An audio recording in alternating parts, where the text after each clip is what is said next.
Bom dia. Hoje são 17 de janeiro de 2021, 17º dia do ano. Não se deprima. Há momentos em que tudo dá errado. O encontro marcado falha, o ônibus não passa, o carro empaca, a tempestade impede a locomoção. Tais incidentes podem dar a impressão de que a vida não presta e de que viver é uma tragédia. Mas se lhe parece que a vida castiga você desnecessariamente, não, isso não é verdade. Em certos momentos o que ela faz é lhe dar estímulos e ajudas para que você desenvolva a inteligência, a vontade, a resistência e a paz. Ao superar os contratempos, você sai preparado para ser feliz. Quanto mais difícil o momento, mais benefício você aufere nele. Estamos aqui hoje num cenário diferente. Na verdade, eu estou dentro do carro para a gente poder fazer esse evangelho de hoje, né? Que fazer uma leitura rápida e algum comentário. E hoje a gente escolheu o dom de curar, capítulo 26, item 1 e 2. Restituir a saúde aos doentes, ressuscitai os mortos, curai os leprosos, expulsai os demônios. Dai gratuitamente o que gratuitamente recebestes.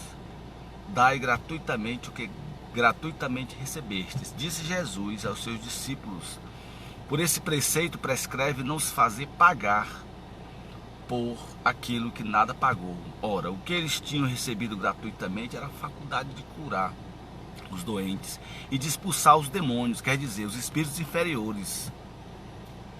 Esse dom lhe fora dado gratuitamente por Deus para o alívio daqueles que sofriam e para ajudar a propagação da fé. E lhes disse para dele não fazer um tráfico, nem um objeto de especulação, nem tampouco um meio de vida.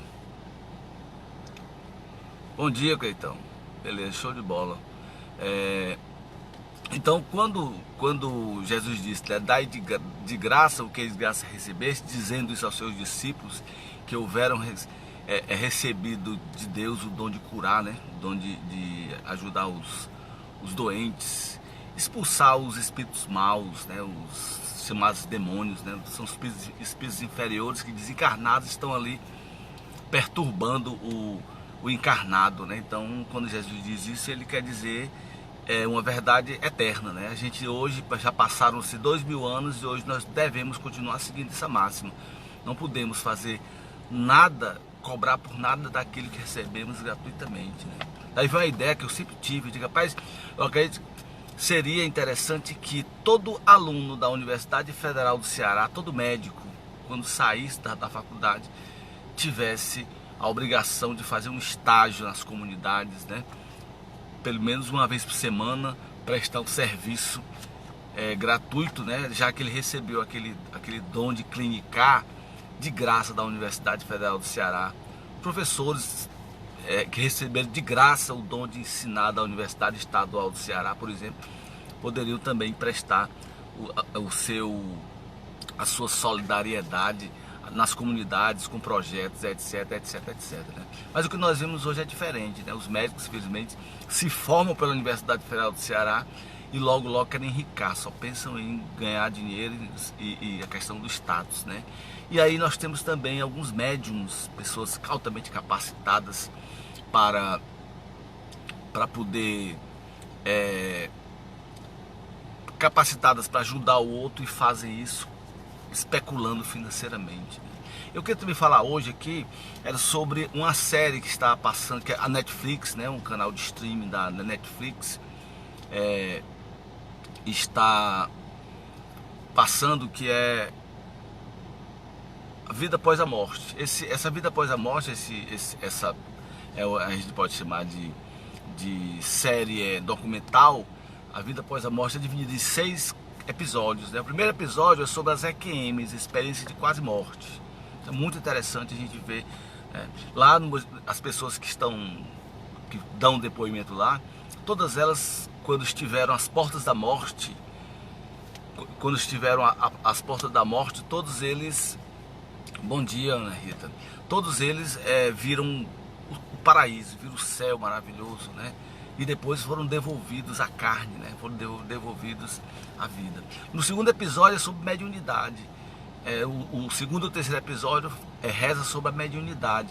Mas eu achei muito charlatanismo, né? Então, de uma escola de médiums lá na Holanda, segundo o documentário, é basicamente nesse ambiente que se passa esses segundo e terceiro episódios, né?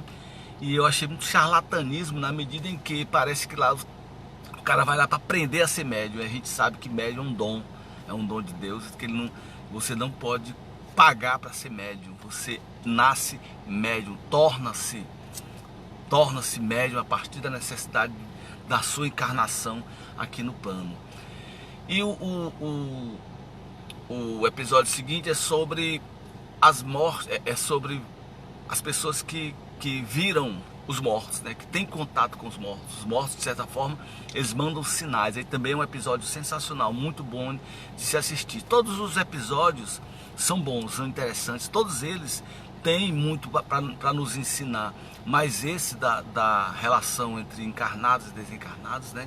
Os sinais que os encarnados mandam para os desencarnados mandam para os encarnados, principalmente pouco tempo antes de morrer, né? Bom dia, Francilene. Então é muito interessante esse episódio. E o episódio final, o sexto episódio, é sobre reencarnação, né? Histórias de pessoas que lembram de outras encarnações, né? Mas eu também queria me lembrar da outra encarnação. Mas aí também é um perigo, né? Não é bom se lembrar da outra encarnação. Com certeza isso acontece normalmente com crianças. As crianças, elas estão ainda em fase de preparação, desenvolvimento, e aí até uma certa idade elas estão ainda muito tenras espiritualmente. Elas têm esse contato direto com aquilo que... E se alguma coisa despertar nela a ideia de trabalhar, de rever essa questão do que foi na vida passada, elas vão, com certeza, vão trabalhar isso, né? Às vezes eu quase brincando, né? Mas falando sério, eu digo, gente, eu me lembro muito bem de que eu estive no episódio das mesas girantes do século XIX lá na Europa, né? Paris, principalmente em Paris, né? Mas como é que você sabe? Eu digo, eu sei porque quando eu nunca tinha lido nada sobre os eventos das mesas girantes, e quando eu comecei a ler a respeito, me pareceu altamente familiar aquilo, né? Muito familiar mesmo. É como se eu estivesse presenciado aqueles fatos, né? O nome que eu nunca tinha ouvido, e no dia que eu ouvi, esse nome já me é familiar. Eusápia Paladino, que foi uma das grandes médiums, né? Grandes líderes do espiritismo, uma médium de efeitos físicos maravilhosa, extraordinária, né? Que trabalhou muito lá para o desenvolvimento dessa doutrina maravilhosa que Allan Kardec criou, não, né? Ele apenas escreveu a respeito dela, né? Ele apenas sistematizou o espiritismo que sempre existiu, é claro, né? Então, essa relação entre vidas presentes e vidas passadas é interessante, né? Se você tiver um pouco de paciência, um pouco de atenção, se você souber perscrutar direitinho, você vai ter algum sinalzinho de como foi a sua vida, de algum lugar que você esteve em uma encarnação anterior, em uma encarnação passada. Mas isso não é o mais importante, né? A gente não deve também querer saber o que foi na outra encarnação, o que eu fiz na outra encarnação, porque você com certeza foi pior do que o que você é hoje, né? Você não viu, quer dizer, ainda bem que eu não lembro das minhas encarnações anteriores, porque senão seria terrível, né? Então tem um livro que eu, adolescente ainda, li, e talvez foi o que realmente me convenceu da verdade, da certeza. Bom dia, Fernanda. Da certeza da nossa reencarnação, foi o livro Muitos Mestres, Muitas Vidas, de Brian Weiss. Eu sempre coloco esse livro em evidência, né? Eu estou sempre dizendo, gente, leiam esse livro, é um livro bom, porque ele vem a partir de um psicólogo. Ele não foi escrito por um médium, ele não foi escrito por um digamos, por um teólogo. Ele foi escrito, na verdade, por um médico, né, por um psicólogo que estava trabalhando com a perspectiva da regressão espiritual, né? Porque a regressão, na verdade, ela não é espiritual. A regressão, ela é atual, né? O médico, o psiquiatra, ele traz você durante o seu passado, aqui mesmo, nessa encarnação. O médico nem lida com essa questão da encarnação, né? O Brian Weiss nem trabalhava com essa perspectiva. E uma moça que tinha muitos problemas, né? Muitos traumas, numa regressão, o que acontece? Ela volta na infância, volta até o útero materno e cai numa encarnação anterior, né? Anterior a essa. E o médico se assusta com aquilo e passam a gravar, o Brian Weiss, né? O médico passa a gravar aquelas coisas que para ele era surpreendente, né? Ele achava aquilo assim, como é que a gente pode dizer, achava extraordinário, como ela falando de vidas passadas, falando que foi outra pessoa. E aí ele começa a fazer um trabalho com ela durante, parece-me que 18 meses, os dois, ele e ela, na sala do médico. Eles veem, passam por 82 encarnações anteriores, 12 das quais são muito importantes para que ela possa compreender, na verdade, o que causava para ela aqueles traumas, né? E esse médico, com todo esse material, ele guardou o material porque ele ficou com medo da comunidade médica, de ele publicar aquele material e ser ridicularizado pela comunidade médica. Até que uma vez ele encontrou numa das muitas conferências de que os médicos participam, ele encontrou um que tinha passado pela mesma experiência que ele. E ele então resolve divulgar o seu trabalho, né? Então o livro chama-se Muitos Mestres, Muitas Vidas, de Brian Weiss. É um livrozinho bem interessante de se ler, é uma linguagem bem acessível. E a gente começa muitas vezes a gente não quer aceitar a reencarnação, exatamente porque a gente tem medo até de nós próprios, né? O que é que eu fiz na encarnação passada, né? Eu já sei o que você fez na encarnação passada, né? E a gente também prefere assim, não, eu prefiro morrer e ir para o céu, paraíso. A gente se esquece de que o que nós estamos fazendo aqui, na verdade, é uma sequência, é um aperfeiçoamento daquilo que nós somos hoje, daquilo que nós fomos anteriormente. Ou seja, a gente sabe que é difícil, é complicado, a gente no dia após dia está trabalhando essa questão. Eu preciso melhorar, e a gente comete os mesmos erros, mete os mesmos pés pelas mãos, mas no fundo a gente está sim evoluindo. Não acredite que você está estagnado, acredite que você está realmente evoluindo, você está em ascensão. Então cada coisa que a gente faz, coisinha que a gente faz pequena, né? Eu pedi no final de semana o meu amigo Cleito, que está aqui conosco, né, para ele alimentar os gatos, já que eu estou ausente de Fortaleza por 2 dias. Aí eu pedi a ele para porque ele dá para dar comida para os gatos, lá para o bichinho não ficar com fome, né? Fica não, porque sempre aparece alguém, mas ele não, tendo a pessoa mais certa assim.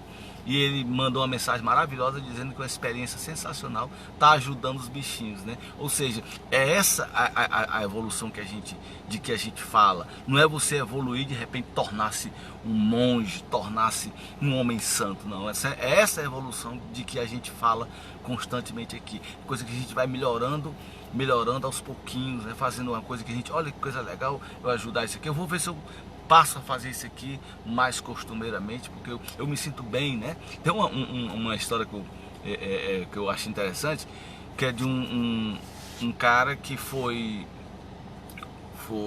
a um vidente, né? Um suposta vidente, e chegou lá, disse para ela que ele ia morrer com tantos anos. E ele ficou, vai morrer, vai desencarnar daqui a tanto tempo. E quando chegou o dia, né, o período do desencarne dele, ele não morreu, não desencarnou. E ele então voltou à vidente e disse: minha senhora, a senhora é uma mentirosa, a charlatã, disse que eu ia morrer. Ela disse: mas você ia morrer sim. E como é que eu não morri? Ele disse: é porque você fez alguma coisa de bom. Então você fez alguma coisa de bom, ganhou um crédito, né? Crédito para continuar aqui a sua luta. E o Chico Xavier dizia exatamente isso, né? Ele dizia assim que todo dia, tudo que ele fazia, ele estava, na verdade, ele estava tentando barganhar com Deus, né? A sua perspectiva de estar aqui, né? E ele dizia assim: mas eu já ganhei mais créditos, né? Porque ele vivia doente, o coitado do Chico Xavier era muito doente e ele vivia arrumando a mala dele para ir embora, para partir. E aí ele não partia, ele disse: opa, eu devo ter feito mais alguma coisa de boa. E assim o Chico ia brincando, né, com o seu mal, com a sua doença, brincando com a sua condição de efêmero, de encarnado efêmero, né? E nessa brincadeira o Chico viveu 92 anos de idade, né? A partir do dia 17 começou seu apostolado mediúnico. E aí, voltando lá à série voltar à série da Netflix, né? Vida após a morte, né? Lá não aparecem os médiums autênticos, médiums brasileiros, né? Por exemplo, não só brasileiros, né? Eles falam muito dos médiums de efeito físico, falam sobre Charles Richer, né? Que foi um grande médium de efeitos físicos. Mas agora eles só focam nesses médiums holandeses e americanos, que a impressão que a gente tem é que, na verdade, eles estão brincando com as pessoas que estão ali, né? Por exemplo, ela chega, a médium lá, chega e diz: Fernando lembra alguma coisa a alguém? Eu aqui, então vem cá. É porque ele está aqui. Aí começa a tentar adivinhar alguma coisa da pessoa. De uma forma, eu achei no episódio sobre mediunidade, vocês podem ver isso, muito charlatanismo. E assim, se você for assistir essa série, né? Essa série seria interessante que você focasse nisso, até pra gente não se iludir, não se trair, né? Eu me lembro que uma vez eu cheguei numa loja de videocassete, né? Faz algum tempo isso. E eu gosto muito de astrologia, eu gosto muito de brincar com astrologia. E aí eu chegando lá, uma moça do outro lado do balcão, eu peguei um filme e eu tinha uma moça branquinha assim, e eu disse assim: você é geminiana, não é? Ela disse: eu sou. Mas como é que você sabe? Não, é porque você tem um perfil físico do signo de Gêmeos. E ela ficou assim. Aí, enquanto a colega foi pegar o filme, ela chegou para mim e disse: olha, será que você poderia me ajudar? É porque eu e meu marido, a gente não consegue comprar a nossa casa. Aí eu digo: minha filha, vocês vão ter que procurar um profissional mais, digamos assim, que realmente consiga ver o que está acontecendo com vocês. Mas eu acho que é mais a questão de organização. Ou seja, se eu fosse um charlatão, eu ia dizer o quê?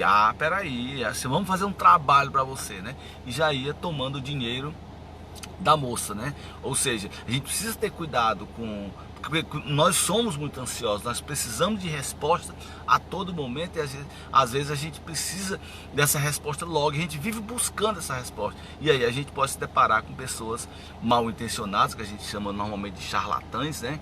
E esses charlatães, eles podem muito bem utilizar de má fé para conosco, para tomar o nosso dinheirinho, né? E assim a gente acaba se prejudicando, tá certo? Então vamos assistir a série, né? O documental muito legal, principalmente a primeira parte sobre EQMs, depois a questão do contato com os mortos, né? Os sinais que eles nos mandam, e no final o episódio sobre reencarnação, que está muito legal, tá? E dê uma olhada sobre mediunidade, mas dê uma olhada com uma certa descrença, porque ali com certeza ali tem charlatanismo no meio ali, eu tenho quase certeza que tem, tá? Então a gente agradece aqui mais uma vez, né? Dá bom dia aqui para os colegas que vão ver o nosso vídeo mais tarde, os que estão aqui. Bom dia, Cleito, bom dia, Ana Rita, bom dia, Fernanda, Francilene, e a Niede, que vai estar mais tarde. Bom dia para Verônica, talvez ela esteja dando uma olhadazinha, ou vá ver mais tarde esse nosso vídeo, tá? Então domingo a gente volta do nosso cenário doméstico, né? Eu já estou aqui fazendo esse vídeo aqui para a gente não passar em branco, a gente continuar nosso domingo fazendo até que a gente volte ao contato, né? Quando as vacinas estão chegando, graças a Deus as vacinas estão aí, vamos nos vacinar, não vamos nos tornar jacarés, vamos nos tornar imunes à Covid, isso sim, né? tá com medo de se vacinar para não virar jacaré, fique descansado que você não vai virar jacaré, você vai ficar imune à Covid. Então vamos nos vacinar, e aí depois que a gente estiver adulto e vacinado, a gente vai poder então se encontrar de novo lá no JEP, lá no nosso salão, e poderemos nos abraçar e pedir a Deus que torne tudo isso realidade o mais breve possível, que nos abençoe, nos acompanhe hoje e sempre. Assim seja. Tchau, gente. Boa semana para vocês, viu?